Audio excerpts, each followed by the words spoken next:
आज बात करते हैं ग्रामर के दो बहुत ही खूबसूरत शब्दों की, बीन और बीइंग। यकीन माने अगर आप इन शब्दों को नहीं अच्छे से जानते हैं तो कहीं ना कुछ तो आप रोज़ गलत बोल रहे हैं, क्योंकि बहुत ही एक्टिवली यूज़ होते हैं ये दोनों वर्ड्स हमारी एवरीडे इंग्लिश कॉन्वर्जेशंस में, ईमेल्स लिखते समय। मतलब अगर हमें अपनी रिटन इंग्लिश इम्प्रूव करनी है तब भी हमें ये वर्ड्स आने चाहिए। और अगर आप बुक्स रीड करने का शौक़ रखते हैं तो वहाँ पर भी आप देखेंगे कि बहुत फ्रीक्वेंटली बीन और बीइंग वर्ड्स यूज़ होते हैं और आप कंफ्यूज हो जाते हो कि ये दोनों शब्द एग्जैक्टली सेंटेंस में क्यों आते हैं, इनकी ज़रूरत ही क्या है। ये सारे डाउट्स आज क्लियर करेंगे। ये है हमारा पैसिव वॉइस का पार्ट 2। इसका मतलब ये दोनों वर्ड्स पैसिव वॉइस सेंटेंसेस में यूज़ होते हैं। और हमारे स्पोकन इंग्लिश कोर्स का 36th डे ये कोर्स आपको प्रेजेंट किया है ओशन इंग्लिश एकेडमी ने। फ्री में इंग्लिश सीखने के लिए आप हमारा पूरा स्पोकन इंग्लिश कोर्स अटेंड कर सकते हैं, जिसका लिंक डिस्क्रिप्शन में है। और हमारे पेड कोर्सेज ज्वाइन करने के लिए आप हमें इस नंबर पर कॉल कर सकते हैं। चलिए वीडियो शुरू करते हैं। एक इम्पॉर्टेंट फैक्ट देखिए, जो आपका इंग्लिश लैंग्वेज जर्नी है ना, जो इंग्लिश सीखने का सफ़र है, उसमें पैसिव वॉइस का घर टेंसेस के बाद आता है। मतलब पहले हमें टेंसेस से थोड़ी दोस्ती करनी पड़ेगी, उसके बाद ही ये पैसिव वॉइस का कॉन्सेप्ट हमें क्लियर होगा। अब ये सेंटेंसेस देखिए यहाँ पर। पहला है, अभी रूम साफ़ हो रहा है। उसको मजबूर करा जा रहा है शादी करने के लिए, उसको जॉब से निकाल दिया। या फिर जब मैं वहाँ पहुँचा तो खाना ख़त्म हो गया था। इन सभी सेंटेंसेस में एक चीज़ कॉमन है, वो ये कि हम कितनी भी कोशिश कर लें, हम इन्हें टेंसेस के रूल्स यूज़ कर नहीं बना सकते। अगर बनाएंगे तो गलत इंग्लिश आएगी। और दूसरी कॉमन चीज़ क्या है कि इन सभी सेंटेंसेस में ना एक सस्पेंस है। काम किसने करा है वो हमें पता ही नहीं है। देखिए, अभी रूम साफ़ हो रहा है सर, आपने मुझे बताया कि मैम अभी ना रूम साफ़ हो रहा है, आप वेट कर लीजिए। तो मुझे ये तो पता चल गया कि काम क्या हो रहा है, पर यह सस्पेंस है कि यार कौन सफाई कर रहा है।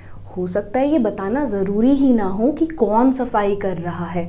तो ये सेंटेंसेस थोड़े टेढ़े हैं, ये एक्टिव में नहीं है, ये पैसिव में है। पैसिव में हम पूरा का पूरा फोकस अपना क्रिया, काम पर करना चाहते हैं, ना कि कर्ता पर। सेकेंड सेंटेंस, उसको मजबूर करा जा रहा है शादी करने के लिए। कौन मजबूर कर रहा है, सस्पेंस में है, हमें नहीं पता कौन मजबूर कर रहा है, या मे बी हम बताना नहीं चाहते कि उसके पेरेंट्स उसको मजबूर कर रहे हैं, तो हमने कहा पैसिव में बना देते हैं। उसको मजबूर करा जा रहा है कि शादी कर लो। उसको जॉब से निकाल दिया। किसने जॉब से निकाला पता नहीं, बॉस का नाम क्या था या कौन सी टीम ने एग्जैक्टली उसकी गलती पकड़ी और उसको नौकरी से निकाल दिया। बस हमें ये पता है कि वो अब जॉब पे नहीं आएगा। किसने निकाला नहीं पता। जब मैं वहाँ पहुँचा खाना ख़त्म हो गया था। किसने खाया खाना, लोगों ने खाया। पर हम कभी भी हिंदी में ऐसे नहीं बोलेंगे ना, जब मैं वहाँ पहुँचा लोग ऑलरेडी सारा का सारा खाना खा चुके थे और मुझे कुछ नहीं मिला। हम सिंपल इसको पैसिव वॉइस में बनाएंगे कि खाना ख़त्म हो चुका था, कोई काम हो चुका था, पर उस काम को किसने करा ये हमने बताया ही नहीं है। ये है आइडेंटिटी पैसिव वॉइस की। वैसे आई एम श्योर आपने पार्ट 1 में इसको अच्छे से मेरे साथ समझ लिया हो। आज बात करेंगे हम 5 टेंसेस की, जिन्हें एक्टिव से पैसिव वॉइस में कन्वर्ट करेंगे। अब देखिए, प्रेजेंट कंटिन्यूअस में आपको ऑलरेडी पता है कि हम इज एम आर यूज़ करते हैं और वर्ब में लगाते थे हम ING। 2 इंपॉर्टेंट चीज़ें हम ध्यान रखते थे। पर जब इसको पैसिव वॉइस में लेकर आएंगे तो हमें बस 2 चीज़ों का ध्यान रखना है। पहला ये कि वर्ब की थर्ड ही फॉर्म यूज़ होगी, क्योंकि पैसिव वॉइस ने पहले ही रूल स्टैब्लिश किया हुआ है कि किसी भी सेंटेंस में अगर डूअर नहीं है, आप बता नहीं रहे हो कि डूअर कौन है, तो आप वर्ब की थर्ड ही फॉर्म यूज़ करोगे। पर यहाँ पे प्रेजेंट कंटिन्यूअस ने कहा कि भाई देखो, मेरी पहचान ING से है, आप ING को ऐसे कैसे छोड़ दोगे, वही तो बताता है कि काम चल रहा है। तो क्या डिसाइड हुआ, ग्रामर ने क्या डिसाइड किया कि भाई ऐसा करो, इसको ING बी के साथ लगा कर दे दो, तो ये बन गया बीइंग। इसी तरह पास्ट कंटिन्यूअस में सेम रूल है, वॉज वर यूज करते हैं आप सब्जेक्ट के बाद। पर ये बताने के लिए कि सेंटेंस पैसिव में है, फोकस हमारा क्रिया पर है, कर्ता पर नहीं, तो यहाँ पर भी बीइंग लगाया और वर्ब की थर्ड फॉर्म लगा दी। सेंटेंसेस से ध्यान से समझते हैं। देखिए, सर अभी रूम साफ हो रहा है, यहाँ पे ये मैडम रूम को अच्छे से क्लीन कर रही हैं, साफ़ कर रही हैं, पर हमें ये नहीं बताया कि मैडम साफ़ कर रही हैं, हमें कहा कि रूम साफ़ हो रहा है। अब अगर हम कहें मैं नहीं पढ़ूंगा पैसिव वॉइस, मुझे तो ये बिल्कुल यूजलेस लगता है। तो हमने सिंपल टेंसेस की हेल्प से ट्रांसलेशन करी। Sir the room is cleaning at the moment, ये याद कर लें, एट द मोमेंट मतलब इस समय, at the moment, at the moment. तो sir the room is cleaning at the moment. अब अगर ध्यान से देखेंगे तो इसका मतलब क्या निकल कर आएगा कि रूम सफाई कर रहा है, क्योंकि जब आप कहते हो आई एम सिंगिंग, उसका मतलब होता है मैं गाना गा रहा हूँ। आई एम डांसिंग, मैं डांस कर रहा हूँ। रूम इज़ क्लीनिंग, इसका मतलब रूम सफाई कर रहा है। 100% ब्लंडर, बहुत बड़ी मिस्टेक हम करेंगे अगर हमें पैसिव वॉइस के रूल्स नहीं आते होंगे। रूल्स में हमें क्या चेंजेस करने हैं, हेल्पिंग वर्ब के ठीक बाद हमने बीइंग लगा दिया और वर्ब की लगा दी थर्ड फॉर्म। जहाँ पर क्लीनिंग था वहाँ पर हमने क्लीन्ड कर दिया और एक एडिशनल वर्ड आ गया बीइंग। तो आप कंटिन्यूअस फैमिली में एक्टिव से पैसिव में कन्वर्ट करने के लिए सेंटेंस को बीइंग वर्ड को यूज़ करते हैं। तो हमारी सही ट्रांसलेशन आई है, sir the room is being cleaned at the moment. आप एक बार इसको सुने और बोलने की कोशिश करें मेरे साथ। Sir the room is being cleaned at the moment, so could you please wait for 5 minutes। अब आपके लिए एक होमवर्क, मैं गलत सेंटेंस बनाऊंगी, आप उसको सही से ट्रांसलेट करके कमेंट सेक्शन में या अपनी नोटबुक में लिखिएगा। मेरे घर पर पेंट हो रहा है, माई हाउस इज पेंटिंग। गलत है ना, घर तो कभी पेंट नहीं कर सकता ना, घर के हाथ पैर थोड़ी है कि वो पेंट करे। माई हाउस इज पेंटिंग, मेरे घर पर पेंट हो रहा है। इसके बाद बस आपको पेंट को पेंटेड करना है और बिल्कुल सही ट्रांसलेशन आ जाएगी। अब दूसरा सेंटेंस, उसको शादी करने के लिए मजबूर करा जा रहा है। अब देखो ये लड़की है, ये बेचारी किसी को कोई टेंशन नहीं दे रही है, ये किसी को कोई मजबूर नहीं कर रही है, ये तो खुद बहुत ज़्यादा परेशान है क्योंकि लोग इसको फोर्स कर रहे हैं कि भाई शादी करो, शादी करो। तो अब ये परेशान है, पर हमें तो इंग्लिश बनानी है, हमें तो ये बात बतानी है किसी को मैसेज के थ्रू। तो हमने कहा यार शी इज़ फोर्सिंग लगा दूँ, शी इज़ टॉर्चरिंग लगा दूँ? नहीं, इसका मतलब तो ये हो जाएगा कि शी इज़ फोर्सिंग मतलब ये किसी और को फोर्स कर रही है, पर ये बेचारी किसी को फोर्स नहीं कर रही, इसी को फोर्स करा जा रहा है। इसलिए पैसिव वॉइस के रूल लगाए, बीइंग लगा दिया, फोर्सिंग जहाँ लगा रहे थे उसको फोर्स्ड कर दिया। तो सेंटेंस बना शी इज़ बीइंग फोर्स्ड, किस चीज़ के लिए? To get married. अगर आपका मन करता है तो आप बाय वर्ड को यूज़ करके डूअर को एंड में लगा सकते हैं, वो ऑप्शनल है, पर तब भी ये सेंटेंस पैसिव में ही रहेगा। डूअर है पर कम इम्पॉर्टेंट है तो उसको कोने में आखिरी में पटक दिया है हमने। तो इंग्लिश आ गई, she is being forced to get married. अब आप ट्रांसलेट करें, मुझे झूठ बोलने के लिए मजबूर करा जा रहा है, मुझे झूठ बोलने के लिए मजबूर करा जा रहा है। सेम रूल, सेम इक्वेशन, पर प्रैक्टिस बहुत ज़रूरी है। अब पास्ट कंटिन्यूअस पर आते हैं, जहाँ इज़ लगाते थे वहाँ वॉज वर्ड लगाएंगे क्योंकि बीत गया है, काम ऑलरेडी हो चुका है। अब देखिए मेरी कार रिपेयर हो रही थी, तो जब आपने मुझे कॉल किया ना, मेरी कार रिपेयर हो रही थी, तो मैं मैकेनिक से बात कर रहा था, तो मैं इसलिए कॉल पर आपसे अच्छे से बात नहीं कर पाया। अच्छा, जहाँ पर कार रिपेयर होती है आप उसको इंग्लिश में कार सर्विस स्टेशन भी बोल सकते हैं, कार सर्विस सेंटर या फिर कार सर्विस स्टेशन। अब देखिए क्या हुआ रूल में चेंज, सिंपल है, हमें बस बीइंग लगाना है क्योंकि कॉन्टिन्यूअस फैमिली ने अपने लिए लड़ाई करके कहा कि भाई मेरे को बीइंग चाहिए। बीइंग यहाँ पर ये बता रहा है कि कोई काम चल रहा था, रहा का काम करने के लिए बीइंग आया है। और क्योंकि डूअर नहीं पता, हमने ये नहीं बताया कि भाई कौन से जेंटलमैन हमारी गाड़ी को रिपेयर कर रहे थे, इसीलिए पैसिव वॉइस में है, तो रिपेयरिंग ना लगाकर रिपेयर्ड लगाया है। सेंटेंस क्या बना है, my car was being repaired that's why I couldn't take your call या I couldn't talk to you. पर इंग्लिश है मेरी गाड़ी रिपेयर हो रही थी, my car was being repaired. अब आप बनाए उसका इंटरव्यू चल रहा था, ही वॉज बीइंग, बस इंटरव्यू की थर्ड फॉर्म यूज करिएगा और पूरा सेंटेंस सही होगा। उसका इंटरव्यू चल रहा था या फिर उसको पनिशमेंट दी जा रही थी। All the best. एक और सेंटेंस देखते हैं पास्ट कंटिन्यूअस का, कंटिन्यूअस। ओके, उसको हॉस्पिटल लेकर जा रहे थे, कौन लेकर जा रहा था हॉस्पिटल, फिर से नहीं पता हमें कि भाई कौन ले जा रहा था, या हमें बताना नहीं है। तो पैसिव वॉइस में करने के लिए वॉज के बाद बीइंग लगाया और टेक के लगा दी third form. He was being taken to the hospital. एक बार साथ में पढ़कर रिपीट करते, he was being taken to the hospital. When I got there, he was being taken to the hospital. अब आप एक सेंटेंस ट्रांसलेट करें, जब मैं वहाँ गया तो उसका ऑपरेशन हो रहा था।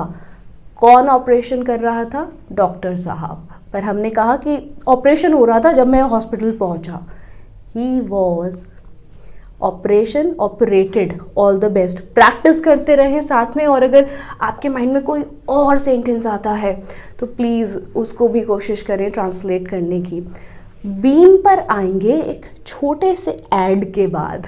आज की वीडियो को आपके लिए स्पॉन्सर किया है वंडरशेयर डेमो क्रिएटर ने, अपने एक बहुत ही खूबसूरत सॉफ्टवेयर के बारे में आपको बताने के लिए। देखिए गाइस, हो क्या रहा है, हम एक वर्चुअल वर्ल्ड में जी रहे हैं जहाँ पर हम इस दुनिया को सिर्फ वीडियोस के थ्रू ही तो जान रहे हैं, है ना। तो क्या इसका मतलब ये नहीं हुआ कि अगर हमें भी फ्यूचर का पार्ट बनना है तो दो बहुत ही इम्पॉर्टेंट स्किल्स जो हमें आने चाहिए वो हैं video making and video editing. Problem क्या होती है कि हम वीडियो इसलिए नहीं बना पाते क्योंकि हमारे पास बहुत महंगा सेटअप नहीं होता। पर demo creator, Wondershare demo creator आपको फ्रीडम देता है कि आप बस एक लैपटॉप की हेल्प से वीडियोस बना सकते हैं। छोटा सा इसका रिव्यू और फिर वीडियो वापस से शुरू करते हैं। डेमो क्रिएटर की हेल्प से एजुकेशनल वीडियोस रिकॉर्ड कर सकते हैं। करना आपको बस इतना है कि पावर पॉइंट में एक प्रेजेंटेशन बनाएं जो भी आप पढ़ाना चाहते हैं उसकी, और उसके बाद डेमो क्रिएटर का स्क्रीन रिकॉर्डर ऑन करें जो आपकी ऑडियो, वीडियो और लैपटॉप की पूरी स्क्रीन, तीनों चीज़ों को एक ही टाइम पर रिकॉर्ड करके वीडियो में कन्वर्ट कर देगा। और बस वर्ल्ड के साथ अपनी नॉलेज शेयर करना शुरू करें। In a similar fashion you can video record your online classes, your Zoom meetings and your gaming videos. And wait, this is not all. Demo Creator also allows you to edit all sort of videos free of cost. Software को download करने के लिए please follow the link in the description box. Wondershare demo creator को collaboration के लिए हाँ बोलने से पहले मैं कम से कम 100 स्पॉन्सरशिप्स को मना कर चुकी हूँ, क्योंकि मैं सच में चाहती हूँ गाइस कि आप किसी भी फॉर्म में वीडियो मेकिंग और वीडियो एडिटिंग ये दोनों स्किल्स सीखें, कहीं ना कहीं आपको ज़रूर काम आएंगे। खैर, अब आते हैं पैसिव वॉइस के इस टेंस पर जो है perfect family, present perfect, past perfect, future perfect. अब देखो, इन टेंसेस को अगर हमें पैसिव वॉइस में लेकर जाना है तो फिर से बस दो ही रूल चाहिए। थर्ड फॉर्म आएगी, ये तो हमें अभी तक याद हो चुका है, पर बीन क्यों आया ये समझते हैं। देखिए, प्रेजेंट परफेक्ट के पास already third form of verb है ना। आप कहते हो ही हैज़ कम, कम क्या है, कम केम, कम की third form. I have completed my homework, completed क्या है, कंप्लीट की थर्ड फॉर्म। तो प्रेजेंट परफेक्ट ने कहा कि यार मेरे पास ऑलरेडी थर्ड फॉर्म है, मुझे वो भी चाहिए, और थर्ड फॉर्म तो आप सबको बांट रहे हो, तो रूल बन गया कि बी की थर्ड फॉर्म दे देते हैं प्रेजेंट परफेक्ट फैमिली को। Present perfect, past perfect, future perfect, इन तीनों फैमिलीज को बीन दे देते हैं, ये बताने के लिए कि ये सेंटेंस पैसिव में है, इसमें डूअर ऑफ द एक्शन की बात नहीं है, एक्शन की बात है, वर्ब की बात है। तो रूल बन गया आपका कि आप हैज़, हैव के बाद बीन लगाएंगे, सिंपल। हैड के बाद आप बीन लगाएंगे जैसे आप पहले लगाते थे। हैड के बाद थर्ड फॉर्म, इस बार बस बीन एक एक्स्ट्रा वर्ड ऐड हो जाएगा। फ्यूचर परफेक्ट में हम विल हैव यूज़ करते थे, एक एक्स्ट्रा वर्ड फिर से बीन आ गया, और रूल्स हमारे बिल्कुल तैयार है। क्या याद रखना है कि अगर हमें परफेक्ट फैमिली को एक्टिव से पैसिव में लेकर जाना है तो बस एक नया वर्ड उसमें इंट्रोड्यूस करना है, वो है बीन। कंटिन्यूअस फैमिली में हमने बीइंग, बी की आईएनजी यूज करी थी, और परफेक्ट फैमिली में हम बी की थर्ड फॉर्म बीन एक एक्स्ट्रा वर्ड यूज करेंगे, और आपका सिंपल सॉर्टेड सेंटेंस एक्टिव से पैसिव में कन्वर्ट। अब देखिए, उसको जॉब से निकाल दिया गया है, बिल्कुल प्रेजेंट परफेक्ट का ही टेंस बना है। तो ही हैज बीन फायर्ड, भाई उदास है। भाई उदास क्यों है? क्योंकि भाई को नौकरी से निकाल दिया। ही हैज बीन फायर्ड, किसने निकाला नौकरी से ये नहीं पता हमें तो बस ये कहना है कि भाई नौकरी से निकाल दिया। आपके अकाउंट में पैसे डाले गए हैं। ये सबसे प्यारा मैसेज है ना, हम सबको बड़ी खुशी होती है जब हमारे अकाउंट में कहीं से पैसा आता है और हमारे पास एक प्यारा सा मैसेज आता है, your account has been credited with XYZ amount. सबसे सुकून भरा मैसेज कि पैसा आया है। उस सेंटेंस को भी आप जाकर अगर देखेंगे अपने मैसेज इनबॉक्स में, तो आप देखोगे कि योर अकाउंट हैज़ क्रेडिटेड नहीं है, your account has been credited. आपके अकाउंट में पैसे डाल दिए गए हैं। किसने डाले हैं? अब वो हमें पता है कि हमने कहाँ काम करा है, कहाँ से एग्जैक्टली हमें काम करने के बाद पैसे मिले हैं। सैलरी भी हो सकती है। नेक्स्ट सेंटेंस, जब हम आए रूम क्लीन नहीं हुआ था। पास्ट परफेक्ट है ना, एक काम पूरा नहीं हुआ था दूसरे काम के होने से पहले। जब हम वहाँ गए रूम साफ़ नहीं हुआ था, हम पूरे पैसे नहीं देंगे क्योंकि हमें अच्छी सर्विसेज नहीं मिली। तो the room had not been cleaned when we arrived और व्हेन वी गॉट देयर। क्या एक्स्ट्रा चेंजेस किए हैं हमने? हैड नॉट के बाद बीन लगा दिया है। The room had not been cleaned when we arrived या व्हेन वी रीच्ड देयर। तो हमें अच्छी सर्विसेज नहीं मिली और सर्विस का सबसे बड़ा प्रॉब्लम ये था कि हमें वेट करना पड़ा था। We had to wait because when we got there the room hadn't been cleaned. किसने नहीं साफ़ किया रूम? वो नहीं पता। हम अपनी कंप्लेन बता रहे हैं कि काम क्या नहीं हुआ था। काम क्या नहीं हुआ था कि रूम को अच्छे से साफ़ नहीं करा गया था जब हम वहाँ पहुँचे, तो उसलिए हमें वेट करना पड़ा था। और उन्होंने मुझे बोला कि sir your room is being clean so could you please wait for a couple of minutes. और तब मुझे गुस्सा आया। अब मैं चेकआउट के टाइम पर उस बात को मेंशन कर रहा हूँ कि when we got here the room hadn't been cleaned and we had to wait for extra 10 to 20 minutes. That was really disappointing. Okay, past perfect का एक और बहुत ही प्यारा सेंटेंस, इवन मैं कमेंट सेक्शन में पढ़ रही थी, किसी ने लिखा भी था कि जब मैं वहाँ पहुँचा तो भंडारा ख़त्म हो चुका था। जब मैं वहाँ पहुँचा खाना ख़त्म हो चुका था। अब देखो, आप कहोगे कि मैम भंडारा ख़त्म हो चुका था, इसको कैसे बोले इंग्लिश में? मैं आपको सच बताऊं, मुझे भी नहीं पता कि भंडारे को इंग्लिश में क्या बोलते हैं। मैं चाहूँ तो पता लगा सकती हूँ, पर मैं यहाँ पर क्या करूँगी, मैं करूँगी कि यार भंडारे को हटा देते हैं, फूड लगा देते हैं। मैं अपने इंग्लिश सीखने के एक्सपीरियंस को आसान बनाना है, उसे मुश्किल नहीं बनाना है। अगर भंडारे की इंग्लिश नहीं पता तो इसका मतलब ये नहीं है कि हम पूरा सेंटेंस ही हिंदी में बोलेंगे। नहीं, जो काम चलाओ वर्ड उस टाइम याद आ रहा है उसको यूज़ करके सेंटेंस पूरा करना है। यहाँ आपको मिलते हैं पूरे 100 मार्क्स। तो सेंटेंस है, जब मैं वहाँ पहुँचा खाना ख़त्म हो चुका था। When I got there, get मतलब रीच। गेट के ऊपर पूरी वीडियो है आपके पास डिस्क्रिप्शन में, आप ज़रूर देखें, नहीं देखी है तो। गेट की सेकंड फॉर्म हमने यूज़ करी है got. When I got there, जब मैं वहाँ पहुँचा खाना ख़त्म हो चुका था। The food had been finished। किसने खाया था? ऑब्वियसली जो पहले भुक्कड़ लोग आए थे वो ही सारा का सारा खाना खा गए, पर हम उनकी बात नहीं करेंगे। हम तो बस ये कहेंगे When I got there, the food had been finished, so I'm hungry. Could you please cook something for me? या फिर could you please order something online for me? मेरे लिए कुछ तो मंगा दो या कुछ बना दो। अब देखिए, जब आप किसी भी YouTube चैनल से इंग्लिश सीख रहे हैं, मेरे साथ किसी भी प्यारे चैनल के साथ आप इंग्लिश पढ़ रहे हैं, तब एक चीज़ आपको ये ध्यान रखनी है कि जो सेंटेंसेस वो आपको पढ़ा रहे हैं, जो टीचर आपको सेंटेंस पढ़ा रहा है, हमेशा उसके बाद एक सेंटेंस खुद से अपने दिमाग से बनाने की कोशिश करें कि अच्छा इसके बाद का सेंटेंस क्या होना चाहिए। इससे आपकी क्रिएटिविटी बूस्ट होगी, आपका लैंग्वेज के ऊपर कॉन्फिडेंस इंक्रीज होगा, आपकी नॉलेज बस वहीं तक लिमिटेड नहीं रहेगी जो हम लोग आपको पढ़ा रहे हैं। नॉलेज एक्सपैंड होगी, कॉन्फिडेंस बूस्ट होगा। तो आप इस सेंटेंस को पूरा करें, जब मैं वहाँ पहुँचा खाना ख़त्म हो गया था। तो इसीलिए अब आप कुछ भी अपनी क्रिएटिविटी से यूज़ करें और इस सेंटेंस को कंप्लीट करें।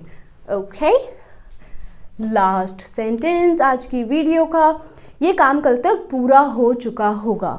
अब देखो, सर को तो काम करना आता नहीं है, ठीक है, मे बी एप्लीकेशन डेवलप करनी है, सर को नहीं आती है, पर सर बहुत खुश हैं कि उनको कॉन्ट्रैक्ट मिल गया है। तो सर ये बोल रहे हैं क्लाइंट को कि सर आप चिंता मत करो, कल तक काम पूरा हो चुका होगा। कौन करेगा? जो इनके टीम मेंबर्स हैं वो बेचारे काम पूरा करेंगे। तो पर उनके बारे में कुछ बात नहीं करी, बात करिए कि काम पूरा हो जाएगा। आपको भी तो यही जानना है ना कि काम बस पूरा हो जाए, चाहे उसे कोई भी पूरा करे। तो दिस वर्क विल हैव के बाद बस एक्स्ट्रा एक वर्ड ऐड करा है बीन, और सेंटेंस हमारा एक्टिव से आ गया पैसिव में। So this work will have been completed by tomorrow this work will have been completed by tomorrow। एक और होमवर्क सेंटेंस आपके लिए, और वो ये है कि सर आपको कल तक सारी रिपोर्ट्स भेजी जा चुकी होंगी, या हम कल तक आपको सारी रिपोर्ट्स भेज देंगे। फ्यूचर परफेक्ट टेंस की आइडेंटिटी क्या थी? आपने मेरे साथ टेंसेस में पढ़ा था कि कोई भी काम फ्यूचर में पूरा हो चुका होगा। तो we will have sent you the reports और the reports will have been sent to you. आपको प्रोडक्ट कल तक डिलीवर कर दिया जाएगा। कौन डिलीवर करेगा? ये बात आपको चैट डिपार्टमेंट से पता चली कि भाई आपका प्रोडक्ट कल आ जाएगा, पर जो डिलीवर करेगा वो डिलीवरी बॉय होगा। तो उसकी इंग्लिश आएगी कि सर आपका प्रोडक्ट कल तक आपको डिलीवर हो जाएगा। ट्रांसलेट करें, कोशिश करें, प्रैक्टिस करते रहें। मैं आपको मिलूंगी नेक्स्ट वीडियो में। टेंसेस नहीं सीखे हैं तो जाओ टेंसेस सीख लो, पूरी प्लेलिस्ट है आपके लिए। वीडियो को अगर अभी तक लाइक नहीं करा है तो बहुत ही गलत बात है। वीडियो को लाइक करो, उससे मेरे को मोटिवेशन मिलता है कि आप लोग मेरे साथ मेहनत से पढ़ रहे हो, पसंद कर रहे हो जो काम मैं आपके लिए कर रही हूँ। मैं आपसे मिलती हूँ नेक्स्ट वीडियो में क्वेश्चन टैग्स के साथ। All the best, keep learning, keep growing.